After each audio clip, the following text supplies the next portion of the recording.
ขอเป็นแรงใจให้ส่งความห่วงใยจากใจคนเคยร่วมหวังหัวน้องหากเขาสองเฮาจึงแยกกันยากบ่ชิดได้เดินเคียงข้างแต่ยัง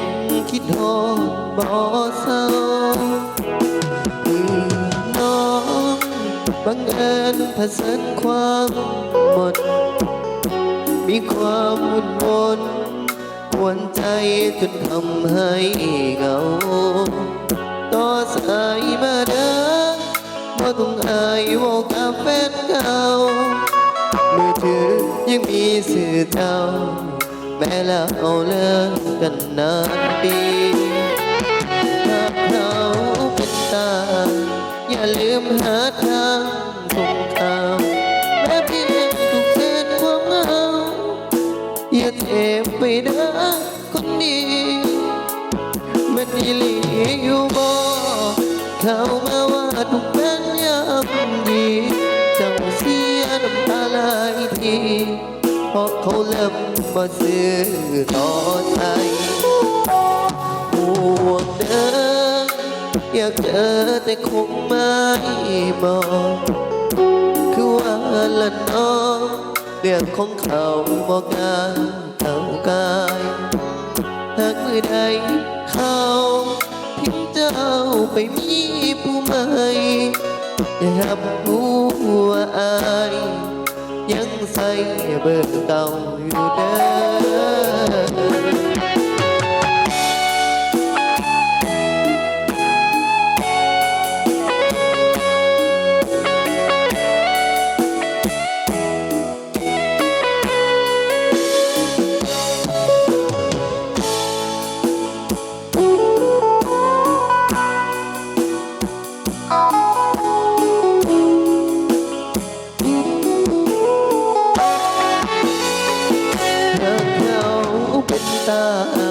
อย่าลืมหาทางส่งข่าว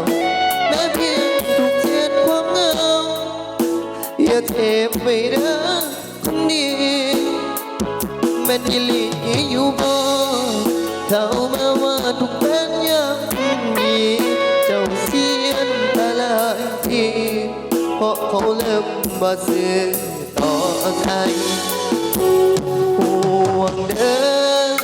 อยากเจอแต่คงไม่บอกคือว่าละน้องเรื่องของเขาบอกกล้าเท่ากายหากมือใดเขาทิ้งเจ้าไปมีผู้ใหม่อยากรับรู้ว่าอายยังใส่